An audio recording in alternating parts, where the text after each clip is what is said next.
Mais si nous ne l'acceptons pas, alors que la bénédiction est mise à notre disposition, ben nous allons la rater.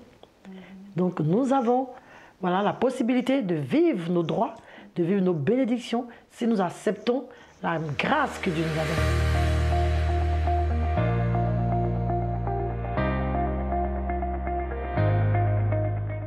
Bonjour à tous, soyez les bienvenus dans votre émission « Je suis un privilégié ». Aujourd'hui, nous recevons une privilégiée. Bonjour Noël. Bonjour pasteur. Sois la bienvenue dans cette émission. Merci de m'avoir invité. Alors, tu as une préoccupation? Oui, je voudrais savoir, en tant qu'enfant de Dieu, en tant que privilégié, est-ce que nous pouvons rater nos bénédictions? C'est une très bonne question. Est-ce que nous pouvons rater nos bénédictions? Oui, je pourrais te dire, mais nous allons voir au travers de la parole de Dieu ce que le Seigneur nous dit. Amen. Alors, la Bible dit dans 2 Corinthiens 5, verset 21, « Celui qui n'a point connu de péché, il a fait devenir péché pour nous, afin que nous devenions en lui justice de Dieu. » Nous étions des pécheurs et Jésus a pris tous nos péchés pour que nous devenions la justice de Dieu, que nous profitons de nos droits. Parce que lorsque nous avons été créés par Dieu, dans le jardin d'Adam, je veux dire, il avait la domination sur toutes choses. Et le fait d'avoir écouté Satan désobéir à Dieu, il a perdu tous ses droits. Il était le maître de ce monde et il a cédé nos droits à Satan.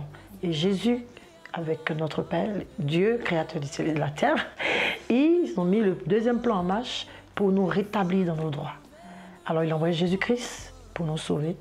La Bible dit dans Jean 1, verset 12, « Car ceux qui l'ont reçu sont devenus enfants de Dieu. » Donc nous sommes devenus enfants de Dieu et nous avons été rétablis.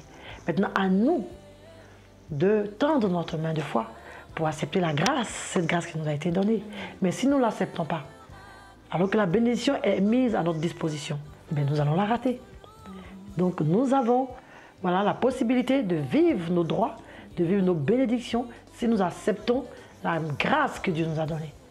Donc déjà, à partir de là, nous devons comprendre qu'on peut perdre la bénédiction. Parce que Adam l'avait eu. Adam avait été béni. Il avait tout. Qu'est-ce qu'il a fait? Il a écouté l'ennemi. Il a écouté Satan. Et voilà, il a perdu sa bénédiction. Lui qui était le maître est devenu tributaire de Satan. Mais heureusement que nous avons un Père de miséricorde qui n'a pas dit « Oh là là, le plan a échoué ». Il a mis le deuxième plan, le deuxième Adam qui est venu en Jésus-Christ pour nous racheter. Alors, qu'est-ce que nous devons faire? Nous devons rester dans l'obéissance parce que Satan a désobéi. C'est pourquoi il a perdu la grâce. Et nous avons vu au travers de la Bible plusieurs personnes qui ont désobéi, qui ont perdu la grâce. Nous prenons l'exemple de Caïn, qui est l'enfant d'Adam. Qu'est-ce qu'il a fait? Il était avec Abel. Voilà, ils ont fait l'offrande à Dieu. Et Dieu a agréé l'offrande d'Abel. Caïn n'a pas aimé cela.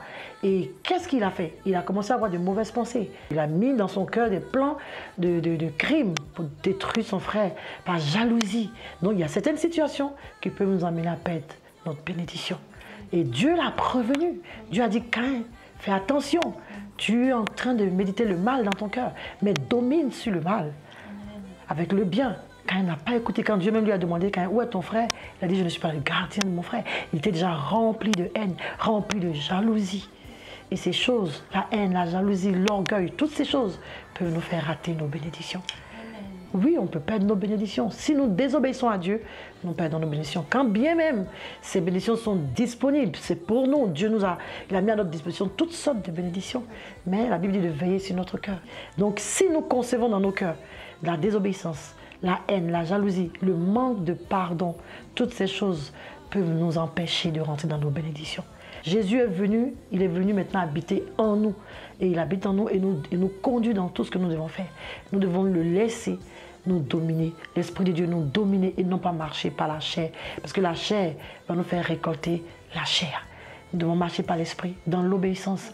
Et là, nous allons profiter de toutes nos bénédictions. Alors ne l'oublie pas. Tu dois vivre de tes bénédictions. Tu dois vivre de tes privilèges. Car tu es une privilégiée. Amen. Sois béni. Amen.